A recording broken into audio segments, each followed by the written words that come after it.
बघा, reflection of light याच्यामध्ये आपण कोणता पॉइंट पाहत होतो?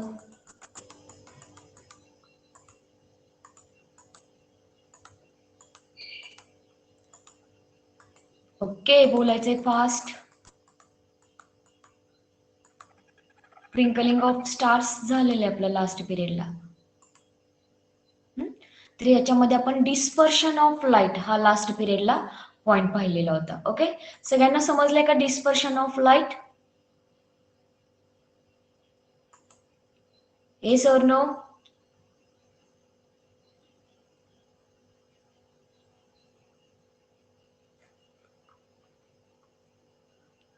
ओके, फास्ट बोलायचं. तुम्हाला समजलंय का हा पॉइंट? तर आपण नेक्स्ट पॉइंट कडे जाऊया.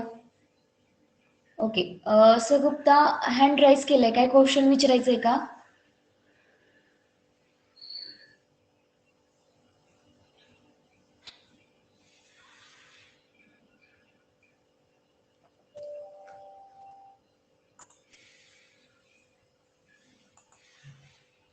बघा, लास्ट पिरियडला आपण डिस्पर्शन ऑफ लाईट याच्यामध्ये पाहिलेलं आहे की जेव्हा लाईट ग्लास प्रिझम मध्ये, म्हणजे इथे दाखवलेलं आहे बघा, जेव्हा लाईट या ग्लास प्रिझम मध्ये एंटर करते तेव्हा काय होतं, त्याचं डिस्पर्शन होतंय. म्हणजे त्याचं रिफ्रॅक्शन होऊन त्याचं डिस्पर्शन होऊन काय होतं, आपल्याला 7 कलर मध्ये दिसतं. तर याच्यामध्ये जी कलरची रेंज आहे किंवा जी वेवलेंथ आहे ती कशा प्रकारे आहे तेही सांगितलेलं आहे. 400 नॅनोमीटर टू 700 नॅनोमीटर. तर 400 नॅनोमीटर कशाची आहे, तर रेड कलरचे आहे, आणि 700 नॅनोमीटर कशाचे आहे, तर व्हायलेट कलरचे आहे.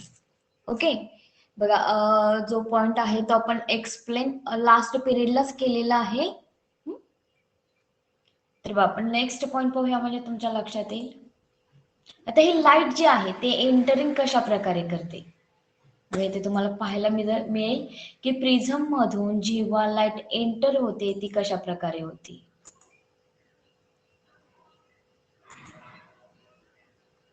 मग एंटर झाल्यानंतर डिस्पर्शन कशा प्रकारे त्याचं होतं. ठीक आहे, म्हणजे त्याचं 7 कलर आपल्याला जे आपल्या आईजने दिसतात ते कशा प्रकारे जेव्हा प्रिझम मध्ये लाईट जाते तेव्हा काय होतं, त्याचं डिस्पर्शन होतंय. ओके, आणि डिस्पर्शन झाल्यानंतर काय होतं, तर ती जी लाईट आहे ते आपल्याला 7 कलर मध्ये दिसते. ओके, सगळ्यांना स्क्रीन दिसते का क्लिअरली? येस और नो? येस.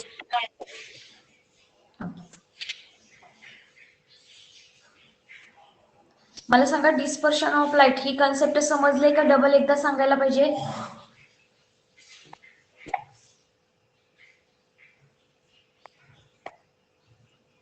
ठीक आहे, बघा आता त्याची डेफिनेशन काय आहे. The process of separation of light into each component color while passing through a media is called the dispersion of light. Okay, once again, the process of the separation of light into its component colors while passing through a media is called the dispersion of light. Okay, Sir Isaac Newton was the first person use a glass prism. आता dispersion of light हे find करणारे पहिले scientist आहेत sir Isaac Newton. was the first person to use a glass prism to obtain sun spectrum when white light is the incident. Most important आहे बघा, जी white light इथे indicate केली जाते ती काय आहे, इन्सिडंट. ठीक आहे, ही जी आहे ती काय आहे, व्हाईट लाईट आहे. When white light is incident on the prism, different color bend through the different angle among the 7 colors. Okay, जेव्हा लाईट एंटर करते तेव्हा डिफरंट कलर मध्ये डिफरंट अँगल मेक झालेले तुम्हाला इथे दिसते. ठीक आहे, आता तुम्ही जर लास्ट ह्याला जर पाहिलं तर तुम्हाला लक्षात येईल.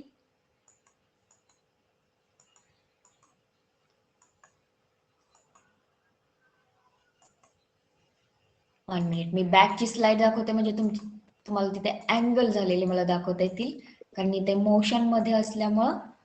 ओके, बघा आता ही सनलाइट आहे ती काय आहे, व्हाईट कलर मध्ये. ओके, जेव्हा एंटर करते तेव्हा काय होतं, ते बेंड होऊन डिस्पर्शन होते. पण डिस्पर्शन होत असताना याच्यामध्ये जे कलरचे अँगल आहेत त्याचे डिफरंट अँगल तयार झालेत. येलो मध्ये डिफरंट झालेला आहे. ओके, त्यानंतर ग्रीन कलर मध्ये जर पाहिलं तर त्याचा अँगल डिफरंट झालेला आहे. ब्ल्यूचा अँगल जो आहे तो डिफरंट झालेला आहे. म्हणून काय म्हटलेलं आहे, different color bend through the different angle. Okay, among the 7 colors red bend the least. म्हणजे जो रेड कलरचा अँगल बेंड झालेला आहे तो कमी प्रमाणात बेंड झालेला आहे. मग आता मॅक्झिमम कोणता अँगल क्रिएट झालेला आहे रे ते?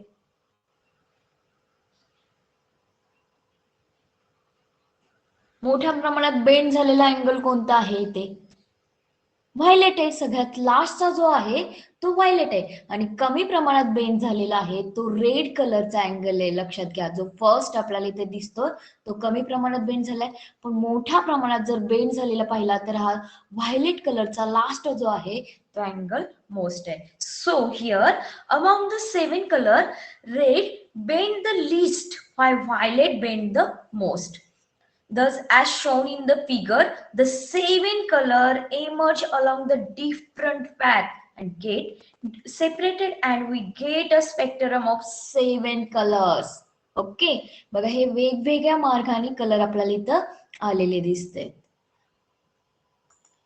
ठीक आहे, बघा म्हणजे अशा प्रकारे काय होतंय, ज्याचं कलरिंग आहे, मग जेव्हा व्हाईट कलरची लाईट एंटर प्रिझम मध्ये करते तेव्हा काय होतात, त्याचे 7 डिफरंट अँगल क्रिएट होते. इथे जर तुम्ही डायग्राम जर पाहिली तर ही आहे ती व्हाईट कलर आहे, आणि जेव्हा एंटर होते तेव्हा त्याचं डिस्पर्शन होत आहे, आणि डिस्पर्शन होऊन ह्या प्रिझम मधून एमर्ज म्हणजे प्रिझम मधून जी लाईट बाहेर पडते, एमर्ज जे रे आहे ते काय होते आपल्याला, तर 7 कलरची लाईट आपल्याला इथं दिसते. आणि हे जे 7 कलर आहेत त्यामध्ये red, orange, yellow, green, blue, Indigo, violet अशा क्रमाने आपल्याला हे कलर लक्षात ठेवायचे आहेत. म्हणजे हा इन्सिडेंट रे आहे, हा एमर्ज रे आहे, आणि आतमध्ये प्रिझम मध्ये जिथे लाईट एंटर होते तिथं रिफ्रॅक्शन होते. लक्षात घ्या, रिफ्रॅक्शन होऊन त्याचं डिस्पर्शन होत आहे. ओके, समजलं इथपर्यंत सगळ्यांना? Yes or no?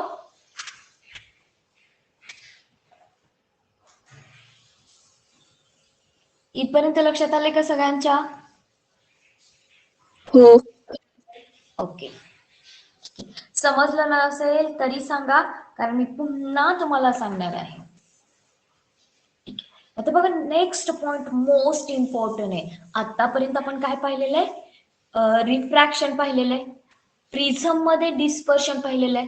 आता डिस्पर्शन प्रिझम मधला फर्स्ट एक्सपेरिमेंट कोणी केलेला आहे रे?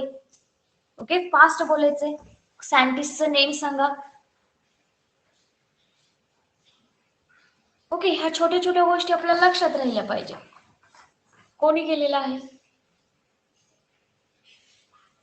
तर sir Isaac Newton was the first person to use a glass prism to obtain sun spectrum.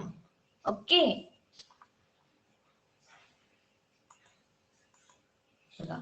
Next जो पॉइंट आहे, partial and total internal reflections.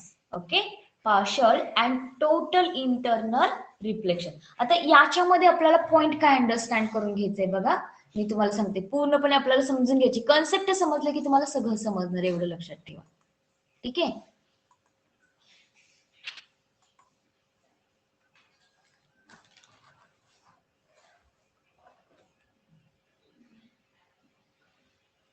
Okay. माझा आवाज सगळ्यांना येतोय ना?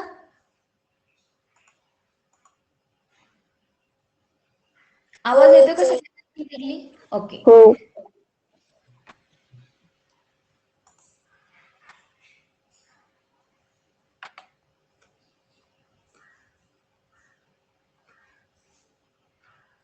ठीक आहे, बघा मी आता तुम्हाला जो इफेक्ट आहे तो पहिल्यांदा दाखवते, म्हणजे तुमच्या लक्षात येईल.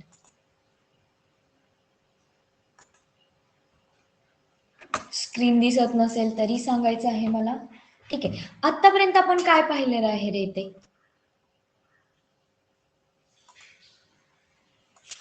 आतापर्यंत जे आपण पाहिलेलं आहे ते रिफ्रॅक्शन पाहिलेलं आहे. ठीक आहे, म्हणजे याप्रमाणे इन्सिडेंट रे येतो आणि रे आलं की दुसऱ्या मीडियम मध्ये जेव्हा एंटर होतं तेव्हा काय होतं, त्याचं रिफ्रॅक्शन होतं. ओके, मग अशा पद्धतीने हे रिफ्रॅक्शन जे पाहिलेलं आहे, ऍक्च्युली त्याची जी लाईन आहे ती कशा पद्धतीने जाते, तर ही जी लाईन आहे ती या पद्धतीने स्ट्रेट मध्ये पुढे जायला पाहिजे होती. पण जेव्हा रिफ्रॅक्शन होतं तेव्हा काय होतंय, तर रिफ्रॅक्शन झाल्यामुळे ती इथे बेंड होते. लक्षात घ्या, बेंड झाल्यामुळे आपल्याला ती अलीकडे मिळते. मग आपण ह्याला काय म्हणतोय, ही जी रे येते फर्स्ट त्याला आपण इन्सिडेंट रे होते, पण सेकंड मीडियामध्ये एंटर करते त्यामुळे आपण त्याला रिफ्रॅक्शन रे असं म्हणतोय. ठीक आहे, मग आता आपण अँगल पाहिलेले, पण ही जी लाईट आहे ती लाईट आपण काय केलेली आहे, वरून दिलेली आहे. ठीक आहे, मग वरून लाईट दिल्यानंतर त्याचं रिफ्रॅक्शन कसं होतंय तो पॉइंट पाहिलेला आहे. पण सपोज आपण एखादं हे घेतलेलं आहे, वेसल घेतलेलं आहे. ठीक आहे, आता ह्या वेसल मध्ये आपण वॉटर घेतलेलं आहे. मग जर वॉटर घेतलं असेल तर त्यावेळेला काय होईल हे आपल्याला पाहिजे.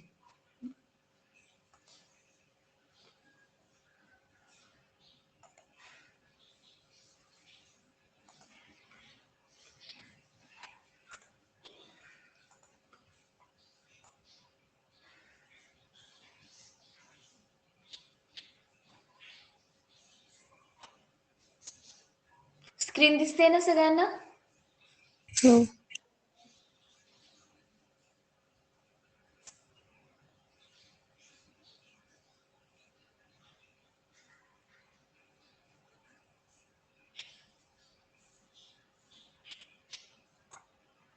ठीक आहे, हे काय आहे, वॉटर आहे. ठीक आहे, आता ह्याच्यामध्ये नीट ड्रॉ नाही झालेलं.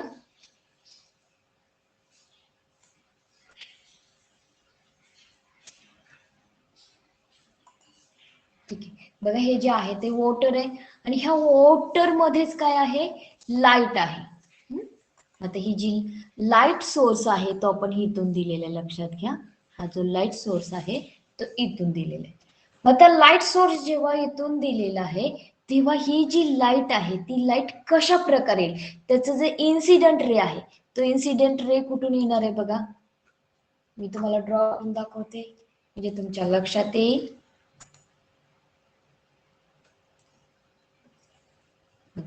आता इथे लाईट रे आहे, ही जी लाईट रे आहे तो काय असणार आहे, त्याची इन्सिडेंट रे असणार आहे. ही गोष्ट आपण लक्षात घेऊयात. आता फर्स्ट लाईट रे आहे ती या पद्धतीने जाईल. ठीक आहे, सेकंड आहे ती या पद्धतीने जाईल.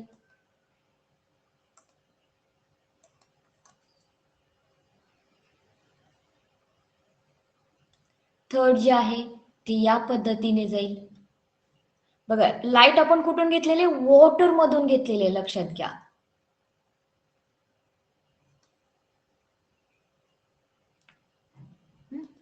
मग त्या ह्या लाईट जेव्हा इथून जातात, लक्षात घ्या, आपण ही वॉटर फुल भरूया म्हणजे तुमच्या लक्षात अजूनही येईल.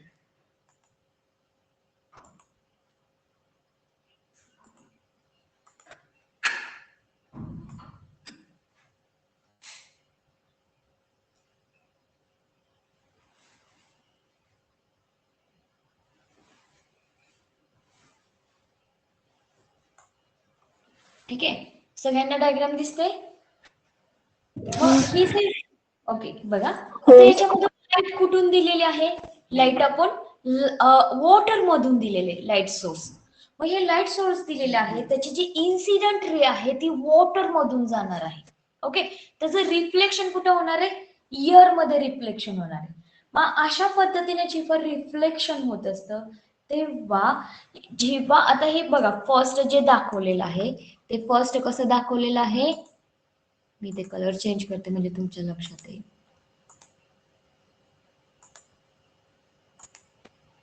ठीक आहे, बघा आता याच्यामध्ये ही 90 डिग्रीच आहे. बघा जेव्हा इन्सिडेंट रे एकाच लाईन मध्ये येतो तेव्हा रिफ्लेक्टेड रे सुद्धा काय होतो, लक्षात घ्या, इन्सिडेंट रे एकाच लाईन मध्ये आल्यानंतर रिफ्लेक्टेड रे सुद्धा स्ट्रेट लाईन मध्येच जातो. ही गोष्ट लक्षात ठेवायची. मी पाठीमागं रूल सुद्धा त्याचा समजून सांगितलेला आहे. ठीक आहे, मग याचा जो रिफ्लेक्टेड रे आहे तो सेम, म्हणजे हे वॉटर एरिया आहे, लक्षात घ्या, वॉटर मीडियम, आणि हे कोणतं आहे, एअर मीडियम, म्हणजे दोन मीडियम आहेत. आपण लाईट कुठून सोर्स दिलेला आहे, तर वॉटर मीडियम मधून दिलेले आहे. मग जेव्हा इन्सिडेंट रे आहे तो स्ट्रेट जातो, तेव्हा रिफ्लेक्टेड रे सुद्धा स्ट्रेट जातो. ही गोष्ट लक्षात ठेवायची. ओके, आता नेक्स्ट मी ते लाईन ओढते म्हणजे तुमच्या लक्षात येईल.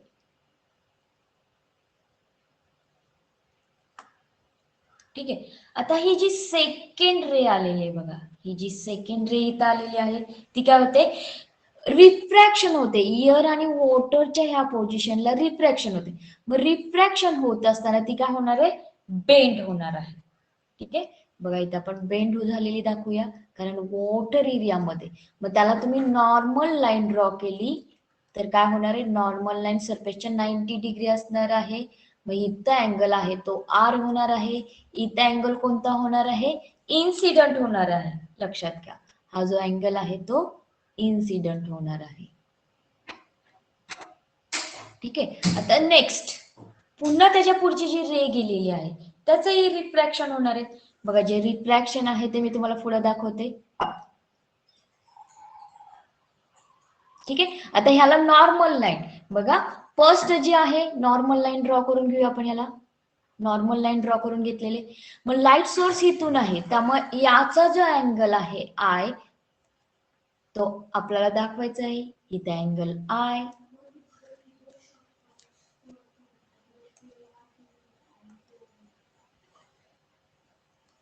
ठीक आहे. बघा इथं जो अँगल आहे तो आय होणार आहे. त्याच्यानंतर नेक्स्ट वरती होती तर रिफ्रॅक्शन होत आहे. ठीक आहे, मग रिफ्रॅक्शन होऊन हा अँगल बँड झालेला आहे, म्हणून इथं काय होणार आहे, अँगल R1, कारण पाठीमाग आपण आर दिलेला आहे, म्हणून इथं अँगल R1. ठीक आहे, आता नेक्स्ट बघा, दुसरी आपल्याला लाईट रे जी आलेली आहे, इथपर्यंत लक्षात येत आहे का सगळ्यांच्या, येस और नो? येस. ओके, ठीक आहे. आता आपल्याला दुसरा सेकंड अँगल दाखवायचा आहे. आता जो अँगल आलेला आहे पुढे बघा, मी आता तो पुढे घेते थोडासा म्हणजे लक्षात येईल. ठीक आहे, मग अशा पद्धतीने काय करायचंय, हा अँगल आलेला आहे तिरका. ऍक्च्युली हा जो अँगल आहे थोडासा तिरका दाखवायला पाहिजे होता, मी फार जवळ दाखवलेला आहे.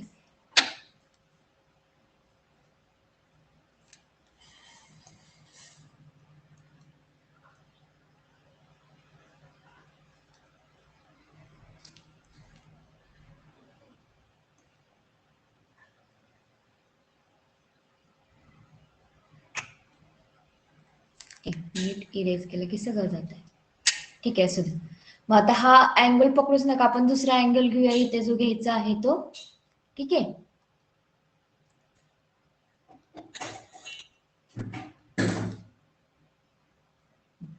आपण जो पुढचा अँगल आहे तो घेऊया लाईट सोर्स पासून इथून.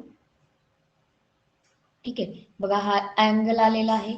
मग हा अँगल येतो तेव्हा काय होतो, तो 90 डिग्रीला येतो. लक्षात घ्या, पुढे जो अँगल आहे तो इथूनही घेतला तरी चालतोय. बघा हा जो अँगल आहे तो अजून बेंड इथे झालेला दाखवूया. ठीक आहे, आणि नेक्स्ट जो अँगल येतोय तो मी रेड कलरनी दाखवतोय. पुन्हा तुम्ही इथे नॉर्मल लाईन जर दाखवली तर इथं अँगल R2 येईल, पुन्हा इथं जो I2 येईल. ठीक आहे, पहिल्याला I1 असेल. आता त्याच्यानंतर जो अँगल येतोय तो 90 डिग्रीला सेम येतोय. बघा कलर चेंज करते. मग हा जो अँगल तो काय होतोय, पुन्हा बेंड होऊन तो 90 डिग्रीला बेंड होतोय. ओके, आता याच्या आतमध्ये आलेला अँगल तो पुन्हा इथेच हे होणार आहे, त्या सरफेसला रिफ्लेक्शन होणार आहे. लक्षात घ्या, हा जो अँगल येतोय तो काय होणार आहे, त्याच सरफेसला पुन्हा रिफ्लेक्शन होणार आहे या पद्धतीने. हा, आता आपल्याला इथं काय समजून घ्यायचं लक्षात घ्या. आता 90 डिग्रीला येईल तेव्हा आपण काय करूया, इथे नॉर्मल लाईन ड्रॉ करूया. ठीक आहे. आता ही नॉर्मल लाईन ड्रॉ केल्यानंतर अँगल आर आहे तो आपला किती डिग्री येणार आहे, सरफेसच्या बरोबर हॉरिझॉन्टलला जर पाहिलं तर 90 डिग्रीला येतोय. अँगल आर आहे तो कसा येतोय, इथं मी आर लिहिते म्हणजे लक्षात येईल. अँगल आर आहे तो 90 डिग्री येतोय. ओके. आता त्यानंतर बघा अँगल आय. अँगल आय आपण कुठे काउंट करणार आहोत, तर इथे अँगल आर. ठीक आहे. नॉर्मलला अँगल आर जर पाहिला रिफ्रॅक्शनचा तर 90 डिग्री येतो, पण 90 डिग्रीच्या पुढचा जो रिफ्रॅक्शन रे येणार आहे, इन्सिडेंट रे येणार आहे, त्याचं रिफ्रॅक्शन रे नाही होणार तर रिफ्लेक्शन होणार आहे. लक्षात घ्या, कारण रिफ्रॅक्शन होण्यासाठी दोन मीडियमची गरज असते, पण इथं जी लाईट आहे ती 90 डिग्रीच्या खाली गेलेली आहे, म्हणजे हे वॉटर मध्येच रिफ्लेक्शन होत आहे, रिफ्रॅक्शन होत नाही, दुसऱ्या मीडियम मध्ये एंटर करत नाही लाईट. लक्षात घ्या, त्याच मीडियम मध्ये करते, म्हणून इथं काय होतंय, रिफ्लेक्शन होत आहे. लक्षात आलं का?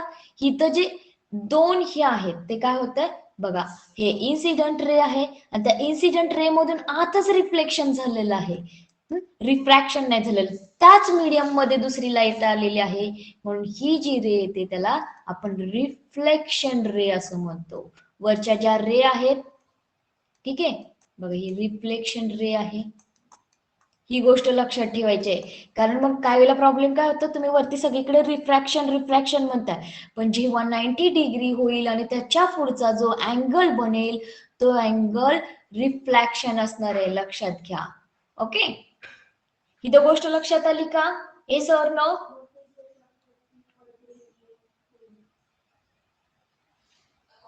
रिफ्लेक्शन लक्षात आली आहे का सगळ्यांच्या? बघा, मग आता इथे रिफ्लेक्शन बनतंय. ओके, बघा आता नेक्स्ट. आता त्याच्यानंतर टोटल इंटरनल रिफ्लेक्शन, याच्या पुढे जरी अँगल तयार झाले तर ते काय होणार आहे, टोटल रिफ्लेक्शन घडणार आहे. लक्षात घ्या, इथे जे बनणार आहे ते 1 मिनिट.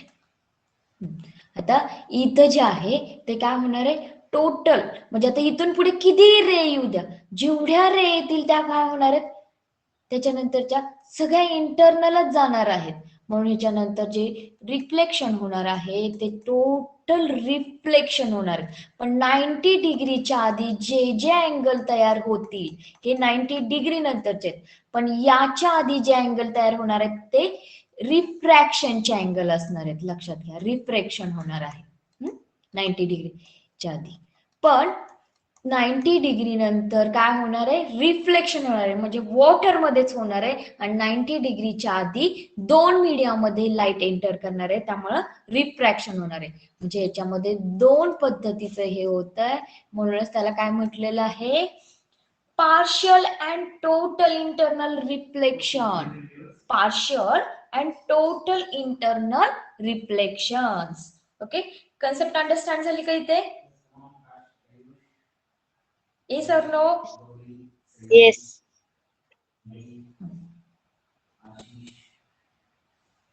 ओके, बघा अजून आपल्याला याच्यामध्ये एक कन्सेप्ट अंडरस्टँड करून घ्यायचे.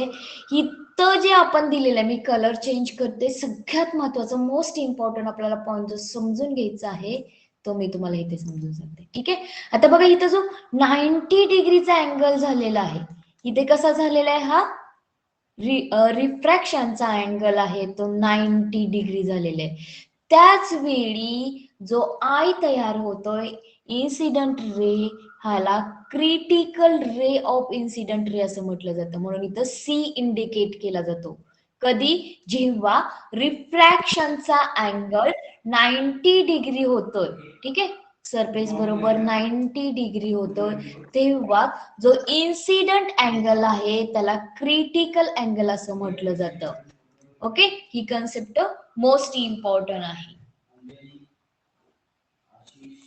ठीक आहे, तर आता आपण कॉन्सेप्ट समजली असेल तर आपण मेन पॉइंट कडे येऊया. समजले का सगळ्यांना ही concept, partial and total internal reflection? आपल्याला अजून एक्सप्लेनेशन घ्यायचं आहे, फक्त मी डायग्राम समजून सांगितलेली आहे ते तुम्हाला. ओके, डायग्राम समजली सगळ्यांना? हो. हो. ओके, ठीक आहे. बघा, तर याच्यामध्ये आपल्याला पॉइंट समजून घ्यायचे. Partial and total internal reflection म्हणजेच इथं जे लाईट सोर्स येतोय त्या लाईट सोर्सनी काय होतंय तर पार्शियली म्हणजे निम्म्यापर्यंत 90 डिग्री पर्यंतच रिफ्रॅक्शन होतंय. ओके, बघा 90 डिग्री पर्यंतच रिफ्रॅक्शन होतंय आणि 90 डिग्रीचा जेव्हा अँगल तयार होईल तेव्हा त्याचं इंटरनल रिफ्लेक्शन होतंय. ठीक आहे. आता जे रिफ्लेक्शन होत आहे त्यासाठी इथे काय म्हटलेलं आहे partial and total internal reflection. ठीक आहे. आता याच्यामध्ये जेव्हा रिफ्रॅक्शन होत आहे त्याच वेळी पार्शियल रिफ्लेक्शन सुद्धा त्या लाईटचं होत असतं वॉटरमध्ये थोड्या प्रमाणात. आणि 90 डिग्रीच्या पुढे जाईल तेव्हा काय होणार आहे त्याचं पूर्णपणे रिफ्लेक्शन इथं होणार आहे. लक्षात घ्या, वॉटरमध्ये रिफ्लेक्शन होणार आहे, रिफ्रॅक्शन होणार नाही. पण 90 डिग्रीच्या आधी जेव्हा असेल तेव्हा रिफ्रॅक्शन होणार आहे. 90 डिग्रीच्या पुढे पूर्णपणे टोटली इंटरनल रिफ्लेक्शन होणार आहे. Okay, so here the partial and total internal reflection when light enter a rear media from the denser media, the part of light get the reflected and come back into the denser media. This is called the partial reflection. Okay, once again, partial reflection when light enters a rear media from a denser media, the part of light get reflect and come back into the denser media. This is called the partial reflections. बघा, एका मीडियामधून light दुसऱ्या मीडियामध्ये जाते पण काही ठिकाणी असं होतंय की त्याच मीडियामध्ये पुन्हा लाईट रिफ्लेक्ट होते. म्हणजे डेन्सर मीडिया असेल तर त्या डेन्सर मीडियामध्येच लाईट रिफ्लेक्ट होतीये. त्यालाच आपण काय म्हटलेलं आहे partial reflection. Okay, next. As the rest of light going from the denser to rear media. Okay, as the light goes from the denser to rear medium, it bend away from the normal. That means the angle of incident eye is smaller than the angle of the reflections. Okay, बघा जेव्हा light reflection होते आतमध्ये तेव्हा काय होतंय angle of I पेक्षाही I जो आहे तो स्मॉलर कशापेक्षा आहे आर पेक्षा आहे. लक्षात घ्या, if we increases I, R will be also increases according to the Snell's law. For the particular value of I, the value of become equal to 90 degree. The value of is called the critical angles. Okay, मी मगाशी सांगितलं जेव्हा angle of incident refraction करतोय आणि तो angle of 90 डिग्रीला R बनवतोय तेव्हा तो angle कसा बनतोय तर क्रिटिकल अँगल हा बनतोय. हे लक्षात घ्या, जेव्हा तो नॉर्मल लाईन ड्रॉ केल्यानंतर सरफेसला अँगल ऑफ आर जर 90 डिग्री केला तर अँगल ऑफ आय हा क्रिटिकल अँगल म्हणून ओळखला जातो. लक्षात घ्या, कधी जेव्हा अँगल आर 90 डिग्री असेल तेव्हा. Okay, so the R become equal to 90 degree. This value of I is called the critical angles. For angle of incident large than the critical angles. Okay, जो incident angle आहे तो काय सांगितलेलं आहे for angle of incident large than the critical angle, the angle of refraction is large than the 90 degree. त्याच्यानंतर काय होतं तर 90 डिग्री पेक्षाही अँगल पुढे वाढत जातात. बघा 90 डिग्री झाल्यानंतर पुन्हा खाली गेले म्हणजे 90 डिग्री पेक्षा अँगल वाढत गेले त्याची व्हॅल्यू पुढे पुढे जसं रिफ्लेक्शन होत जाईल तसं. So the for angle of incident large than the critical angle, the angle of refraction large than the 90 degree. Such a ray return media. जेव्हा डेन्सर मीडिया मधून लाईट रियर मीडिया मध्ये येते तेव्हा काय होतंय तर आर ची व्हॅल्यू कमी राहते. पण डेन्सर मीडिया मधूनच लाईट डेन्सर मीडिया मध्ये येत असेल तेव्हा काय होतंय तर आर ची व्हॅल्यू इन्क्रीज होतीये. So For the angle of incident larger than the critical angle, the angle of refraction is larger than the 90 degree. Such a ray returned to denser media, thus all the light get reflected back into the denser media. This is called the total internal reflections. Okay, so the critical angle I C लिहायला पाहिजे होतं इथे actually, म्हणजे critical angle समजलं असतं. Critical angle I can be calculated from media first respect with the media second. Okay, बघा, media first respect to media second. So sine I. मग आता क्रिटिकल अँगल जेव्हा काढायचं असेल तेव्हा काय केलं जातं, रिस्पेक्ट टू सेकंड. हे स्नेल लॉ प्रमाणे एक्सप्लेनेशन झालेलं आहे.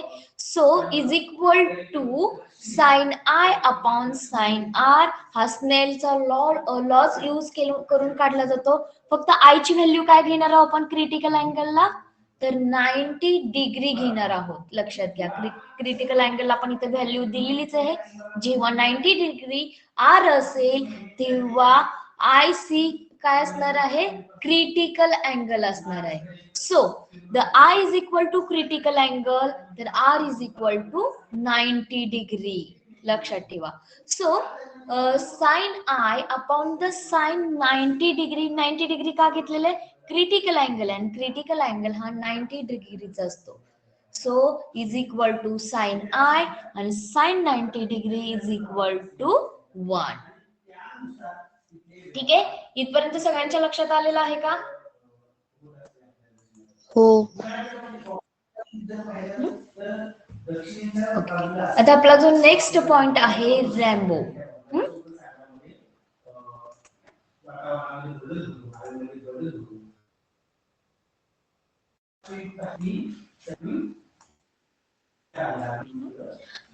आता रॅम्बोची कन्सेप्ट समजून घेत असताना तुम्ही सगळ्यांनी रॅम्बो पाहिलेला आहे, स्काय मध्ये पाहिलाय ना?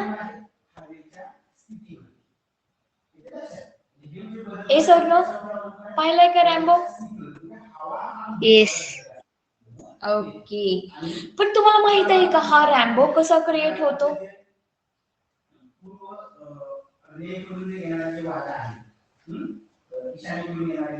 नो, फक्त आपण त्याचा एन्जॉय लुटत असतो की हा आपल्याला 7 कलर आपल्याला स्काय मध्ये दिसतात. ओके, आता हे स्काय मध्ये 7 कलर दिसतात, पण याच्या पाठीमागचं रिझन काय आहे, कशामुळे आपल्याला हे 7 कलर दिसतात?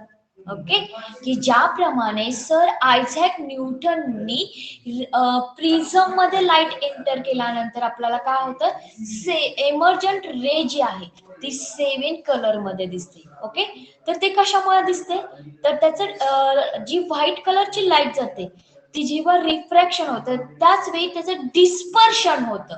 ओके, मग आता स्काय मधून जेव्हा रेन फॉल्स होतात, म्हणजे पाऊस पडत असतो. ओके, मग जेव्हा रेन फॉल्स होत असताना त्याच्यामधून वॉटर ड्रॉप पडत असतात, पण त्याच वेळी जर प्रेझेंट असेल, बघा लक्षात घ्या, त्याच वेळी सनलाइट जर प्रेझेंट असेल तर ही सनलाइट व्हाईट कलरची आहे, ती एंटर वॉटर ड्रॉप मध्ये करते. लक्षात घ्या, आणि ह्या वॉटर ड्रॉप मध्ये जेव्हा सनलाइट एंटर करते त्याच वेळी काय होतंय, त्याचं डिस्पर्शन होत आहे, आणि डिस्पर्शन आपल्याला हे जे 7 कलरचे लाईट आहेत दिसतात. लक्षात घ्या, आतापर्यंत फक्त आपण रेनबो कधी दिसतो, जेव्हा सनलाइट प्रेझेंट असते, रेन जर फॉल्स होत असेल. बघा, तुम्ही पाहिलं असेल, कधी ऑब्झर्व जर केला तर तुम्हाला रेनबो कधी दिसतो, जेव्हा सनलाइट प्रेझेंट आहे आणि त्याच वेळी जर रेन फॉल्स होत असतील तर त्यावेळेला तुम्हाला रेनबो दिसतो. ओके, करेक्ट ना? का तुम्हाला कधी सनलाइट प्रेझेंट नाही आणि तुम्हाला रॅम्बो दिसला, असं झालंय का? Yes or no? No. No, सगळ्यांनी सांगायचे, फक्त एकटी काजल सर गुप्ता सांगते, बाकीच्यांनी पण बोलायचं आहे. बाकीच्यांना माझा आवाज येतोय का? ओके, बरं मला सांगा, तुम्ही सगळ्यांनी रेनबो पाहिलाय का? Yes or no? Yes. Yes. Okay, सगळ्यांच्याकडून आन्सरची अपेक्षा आहे. मी काय अवघड क्वेश्चन नाही विचारलेला तुम्हाला. येस. ओके. मग तुम्ही कधी ऑब्झर्व केलेलं आहे का, हा जो रॅम्बो आहे तो जेव्हा सनलाइट म्हणजे दिवसा जेव्हा सूर्यप्रकाश असेल आणि त्यावेळी पाऊस पडलाय त्याच वेळी आपल्याला रॅम्बो दिसतो. ओके. फक्त आपण रॅम्बो पाहत असतो, त्याचे 7 कलर पाहत असतो, पण त्याच्या पाठीमागचं रिझन आहे की ही जी सनलाइट आहे, ओके, बघा ही जी सनलाइट आहे ती सनलाइट काय करते, वॉटर ड्रॉप मध्ये एंटर करते आणि वॉटर ड्रॉप मध्ये एंटर केल्यानंतर त्याचं काय होतंय, इंटरनल रिफ्लेक्शन होत आहे. ठीक आहे, ड्रॉप मध्ये इंटरनल रिफ्लेक्शन होत आहे आणि त्याच वेळी त्याचं डिस्पर्शन होत आहे आणि हे डिस्पर्शन होऊन आपल्याला 7 कलर दिसतात. ओके. आता हे 7 कलर आपण पाहिलेले पाठीमागच्या ह्याच्यामध्ये, कशामध्ये पाहिलेले रे, डिस्पर्शन ऑफ लाईट. त्याच्यामध्ये फर्स्ट कलर आहे तो रेड कलर आहे आणि जो लास्ट कलर आहे तो व्हायलेट कलर आहे. याच कलर प्रमाणे आपल्याला रॅम्बोचे कलर पण डिस्पर्शन झालेले दिसतात. ओके. ठीक आहे. मग आता ह्याच्यामध्ये जी प्रोसेस आहे त्याच्यामध्ये बघा डायग्राम दाखवले, ही सनलाइट जी आहे ती व्हाईट कलरची आहे. बघा लाईट रे जी दाखवलेली आहे, मग रेन्स फॉल्स होतो त्याच्यामधला जो ड्रॉप आहे त्या ड्रॉप मध्ये ही व्हाईट लाईट आहे ती एंटर करते. ओके. एंटर केल्यानंतर त्याचं रिफ्लेक्शन होऊन त्या वॉटर मध्येच काय होतंय, त्याचं डिस्पर्शन होत आहे. लक्षात घ्या. आणि जेव्हा डिस्पर्शन होत आहे तेव्हा ती लाईट आहे ती आपल्याला 7 कलर मध्ये बाहेर आलेली दिसते. Okay. So the rainbow is combined effect of the dispersions. Okay, the point is rainbow is the combined effect of the dispersion, the refraction and total internal reflection of light. म्हणजे Rambo मध्ये काय होतंय, एक वॉटरचा drop आहे मोठा आणि त्या drop मध्ये काय होतंय, तर लाईट एंटर होते सनलाइट आणि सनलाइट जेव्हा एंटर होते तेव्हा फर्स्ट त्याचं काय होतंय, ते रिफ्रॅक्शन होते. ओके. आता रिफ्रॅक्शन झाल्यानंतर त्याचं total internal, okay, total internal काय होतंय, रिफ्लेक्शन होते. म्हणजे त्याचं जे आहे ते रिफ्लेक्शन होऊन आपल्याला काय होतंय, त्याचं जी लाईट आहे त्याचं डिस्पर्शन होत आहे आणि डिस्पर्शन होऊन हीच लाईट आपल्याला एमर्ज झालेली दिसते, म्हणजे बाहेर पडलेली दिसते. So the small drop of water act as the small prism. When light ray from the sun enter the droplet, it get the refracted and dispersed. Okay. When light rays from the sun enter this droplet, it get the refract and the disperse. Then there is the internal reflections. Okay. बघा तुम्ही bubble create करत असता, तुम्ही साबणाचा face केला, साबणाचा face केल्यानंतर त्याच्यामध्ये बबल दिसतात. जर तुम्ही ऑब्झर्वेशन जर केलं ना तर तुमच्या लक्षात येईल, छोटे छोटे एक्सपेरिमेंट आपण जर करत राहिलो असे तर तेही लक्षात येईल. जेव्हा तुम्ही साबणाचा फेस करता आणि त्याच्यामध्ये बबल्स मोठ्या प्रमाणामध्ये तुम्हाला बबल्स आलेला दिसतो, पण त्याच वेळी जर सनलाइट जर तिथे एंटर होत असेल तर तिथे तुम्हाला कलर फॉर्मेशन झालेलं दिसतं का रे? हो. हो, करेक्ट. मग हे कलर फॉर्मेशन का झालेलं आहे? बघा, जो बबल क्रिएट झालेला आहे तो वॉटरचाच झालेला आहे, लक्षात घ्या. आणि जेव्हा बबल्स क्रिएट होतो त्या क्षणी जर लाईट एंटर जर झाली त्या बबल्स मध्ये तर तिथे तुम्हाला कलर क्रिएट झालेले दिसतात. असं कलरिंग मध्ये थोडासा बबल दिसतो. पण का बरं दिसतो? किंवा बबलच्या साईडला जर पाहिलं तर असं तुम्हाला रेड सर व्हायलेट असे कलर दिसतात, ग्रीन कलर रॅम्बो सारखा थोडासा दिसतो, जास्त नाही पण थोडासा दिसतो. मग हे का दिसतं, तर त्याच्यामध्ये इंटरनल लाईट रे जे व्हाईट येते त्याच्यामध्ये इंटरनल रिफ्रॅक्शन आणि रिफ्लेक्शन हे दोन्ही क्रिया होतात आणि त्याच वेळी डिस्पर्शन होतं. त्यामुळे डिस्पर्शन झाल्यामुळे आपल्याला हे जे कलर आहेत ते दिसतात. ओके. बघा, once again the light get refracted while coming out the droplet. All these three process together produce the rainbow. कोणत्या 3 प्रोसेस मुळे आपल्याला रॅम्बो दिसतो? तर most important, Rambo is combined effect of dispersion, refraction and total internal reflection of light. Okay, या 3 process लक्षात ठेवायचे. तर Rambo आपल्याला कधी दिसतो, जेव्हा सनलाइट वॉटर ड्रॉप मध्ये एंटर करते, म्हणजे रेनफॉल होत असतो आणि रेनफॉल होत असताना त्याचे जे वॉटर ड्रॉप आहेत ते वॉटर ड्रॉप मध्ये काय होतं, जी सनची व्हाईट लाईट आहे ती एंटर करते आणि एंटर केल्यानंतर त्याच्यामध्ये कंबाईन 3 इफेक्ट होतात. कोणते इफेक्ट होतात? ती लाईट आहे ती डिस्पर्शन होते, त्याच्यानंतर रिफ्रॅक्शन होते and total internal reflection of light. ह्या 3 प्रोसेस होऊन आपल्याला रॅम्बो दिसतो. ओके, ही डायग्राम मोस्ट इम्पॉर्टंट आहे रॅम्बो प्रोडक्शनची. बघा, समजली का ही कॉन्सेप्ट सगळ्यांना? Yes or no? हो मॅडम. यस. ओके, तर बघा सॉल्व एक्झाम्पल दिलेले आपल्याला याच्यानंतरचा जो पॉइंट आहे तो सॉल्व एक्झाम्पल आहे.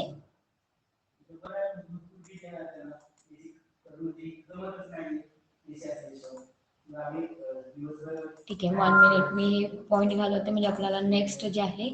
ठीक आहे, तर आपला हा जो टॉपिक आहे तो इथेच फिनिश होतोय, पण आपल्याला वेळ आहे तोपर्यंत आपण त्याचे जे एक्झाम्पल आहेत ते आपण सोडवायचे. ठीक आहे, एक्झाम्पल रीड करा कोणीतरी एक.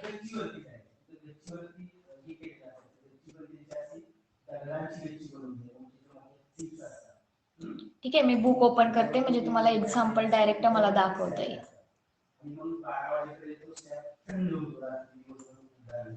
बरं, इथपर्यंत सगळ्यांना टॉपिक समजलेला आहे का?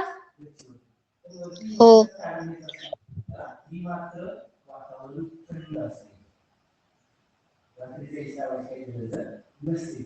आपण नेक्स्ट पिरियडला 5 सेकंडचा 6 नंबरचा टॉपिक स्टार्ट करणार आहोत. मी एक्झाम्पल ओपन करते तोपर्यंत.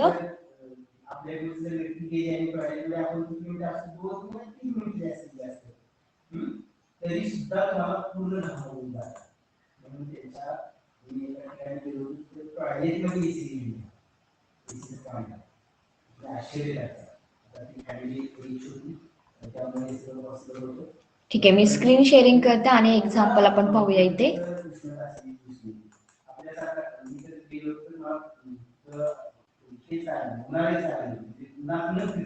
स्क्रीन दिसत नाही. हा, दिसते आता? कळ हा दिसते. ओके, वाचू का मॅडम? हा चालतंय, रीड केला तर. The above solute refractive index of water is 1.36. What is velocity of light in water? Bracket velocity of light in vacuum 3 into 10 8 m upon s bracket complete.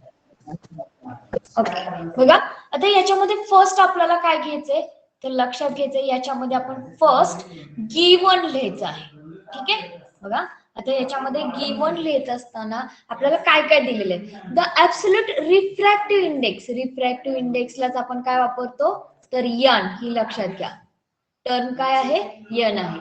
Of water is 1.6. ठीक आहे, वॉटरचे सांगितले. What is the velocity of light in water. तर ह्या वॉटरची जी velocity आहे ते आपल्याला काय करायचे, काढायचे आहे. त्यानंतर velocity of light in vacuum. व्हॅक्युमची आपल्याला व्हेलॉसिटी ऑफ लाईट दिलेली आहे इथे. ठीक आहे, मग आपण सगळं प्रथम काय करणार आहोत तर याच्यामध्ये गिवन मध्ये लिहिणार आहे. आता हे जे व्हॅक्युम आहे त्याला व्हेलॉसिटीला काय घेणार आपण v1 घेणार आहोत. Velocity of vacuum. ठीक आहे, इथे लक्षात घ्यायचे ह्या ज्या टर्म आहेत ते व्हॅक्युम साठी v1 घेतलेले. आता v1 ची व्हॅल्यू किती दिलेली आहे आपल्याला ऑलरेडी दिलेली आहे, 3 × 10⁸ मीटर पर सेकंड ही व्हॅक्युमचे. आता आपल्याला रिफ्रॅक्टिव्ह इंडेक्स कशाचा दिलेला आहे रे, वॉटरचं दिलेलं आहे. म्हणून इयान इज इक्वल टू, रिफ्रॅक्टिव्ह इंडेक्सला लक्षात ठेवायचं नेहमी इयान वापरला जातो, म्हणून इयान इज इक्वल टू 1.36. ह्या व्हॅल्यू आपल्याला दिलेल्या आहेत. मग आपल्याला जी व्हेलॉसिटी आहे त्याचे बघा पाठीमागे झालेला आहे हा टर्म, फॉर्म्युला झालेला आहे V1 अपॉन V2. ठीक आहे, म्हणून हा फॉर्म्युला इथे दिलेला आहे. मग आता फॉर्म्युलामध्ये आपण व्हॅल्यू घालणार आहेत. आता रिफ्रॅक्टिव्ह इंडेक्सची व्हॅल्यू किती दिलेली आहे 1.36. ओके, तर आपल्याला काढायचं काय बघा, लक्षात घ्या, velocity of light in water हे काढायचंय. लक्षात घ्या काय काढायचंय. मग आपल्याला V2 काय आहे आपलं, इथं मी V1च लिहिलेलं, V2 पण लिहायला पाहिजे होतं. Velocity of water. ठीक आहे, व्हॅक्यूमला V1 घेतलेलं आहे आणि व्हेलॉसिटी ऑफ वॉटरला V2 घेतलेलं आहे. म्हणून आपण फॉर्म्युलामध्ये त्या व्हॅल्यू पुट करणार आहोत. रिफ्रॅक्टिव्ह इंडेक्स केलेलं आहे, व्हॅक्यूमची व्हेलॉसिटी पुट करायची आहे आणि इथे जी V2 आहे ते आपल्याला काढायची आहे. ठीक आहे, कारण आपण इथे सांगितलेलंच आहे what is the velocity of light in water. म्हणून V2 is equal to 3 × 10⁸ d upon 1.36. Okay, जेव्हा आपण हे कॅल्क्युलेशन करतो तेव्हा त्याचा आन्सर जे आहे V2 इज इक्वल टू किती येत आहे. ठीक आहे बघा, V2 is equal to 2.21 into 10⁸ metre per second. त्याला शेवटी तुम्ही बॉक्स करून लिहायचंय, लक्षात ठेवा. म्हणजे जे तुमचा आन्सर आलेला आहे त्या आन्सरला बॉक्स करून लिहा. ठीक आहे, ओके. मग आता सेकंड एक्झाम्पल. आता सेकंड एक्झाम्पलला काय सांगितलंय, light travels with a velocity of 1.5 into 10⁸ metre per second in a media.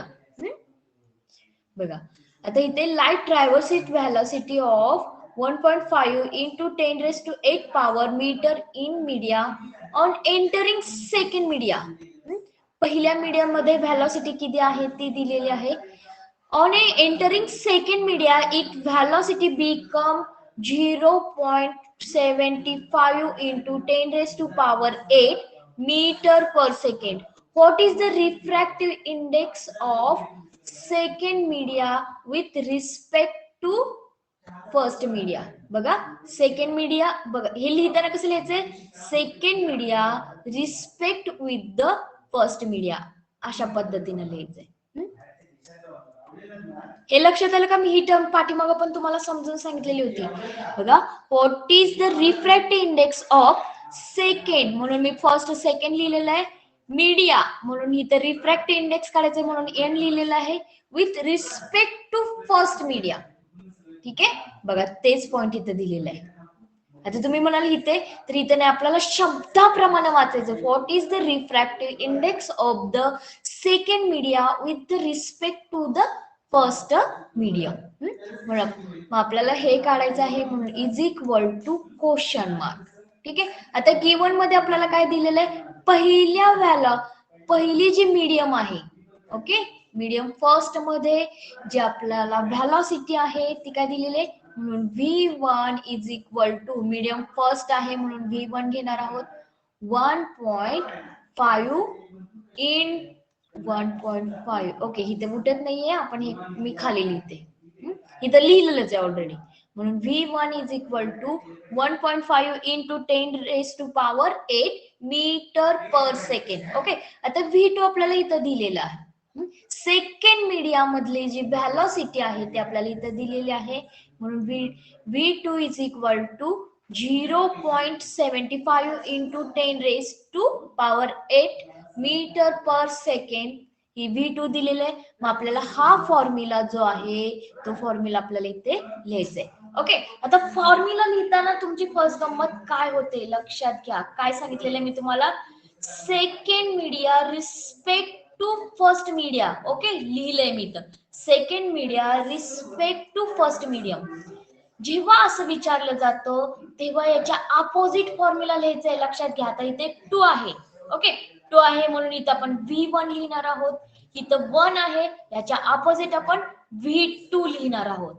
कारण तुम्हाला इथं विचारताना फॉर्म्युला एकच वापरायचा आहे. लक्षात घ्या, V1 अपॉन V2. पण फक्त आपल्याला रिस्पेक्ट जेव्हा विचारला जातो, काय विचारलेलं इथे, What is the refractive index of second media with respect to first media?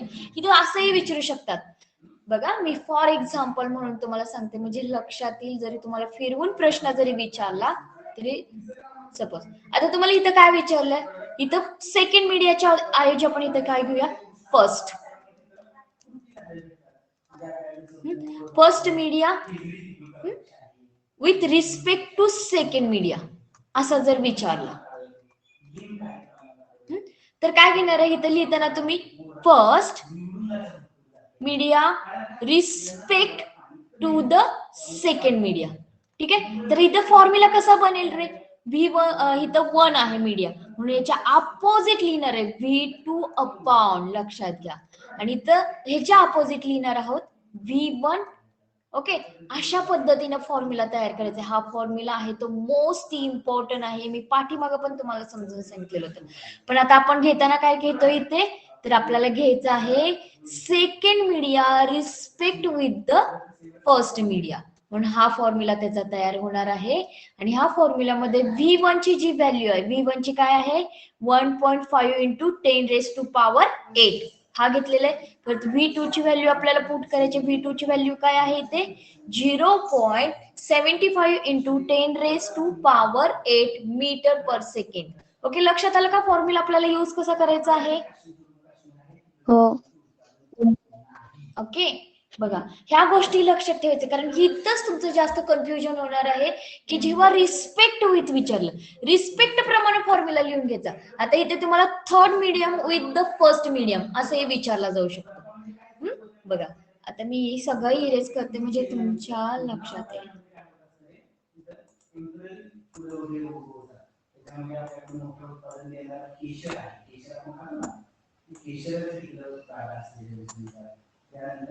सर्व जे वृक्ष आहेत ते कसे आहेत, ते सूचीपर्णी वृक्ष आहेत.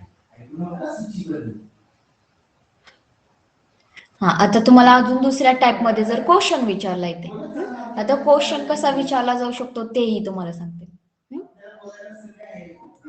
आता याच्यामध्ये जर तुम्हाला क्वेश्चन विचारला इथे की सेकंड मीडियाच्या ऐवजी तुम्हाला इथे घेतला फर्स्ट मीडिया. ओके. बघा इथे जो आहे तो आपण फर्स्ट मीडिया, मी इथे फर्स्ट करते. आणि इथे काय विचारलेलं आहे थर्ड. शॉर्टकट मध्ये लिहिते हे मी तुम्हाला, आपल्याला वेळ कमी राहिलेला आहे म्हणून थर्ड मीडिया. ठीक आहे.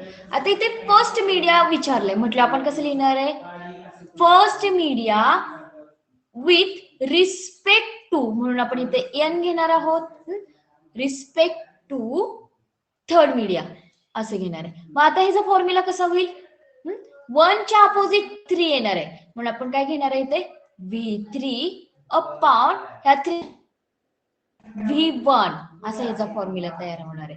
जरी थर्ड मीडिया जरी इथं दिला, लक्षात घ्या, तरी तुम्हाला ह्या पद्धतीने फॉर्म्युला तयार करायचा. ठीक आहे. आलं लक्षात. Yes or no. Yes. Okay. बघा ह्या ज्या छोट्या छोट्या गोष्टी आहेत त्या आपल्याला लक्षात ठेवायच्या आहेत. तर मला वाटतं आता हा जो आपला टॉपिक आहे तो पूर्ण तुम्हाला समजला असेल. तर आपला हा जो टॉपिक आहे तो इथेच फिनिश झालाय. तर आज सगळ्यांनी काय करायचे, ह्याचे जे क्वेश्चन आन्सर आहेत ते तुम्हाला लिहून काढायचे आहेत.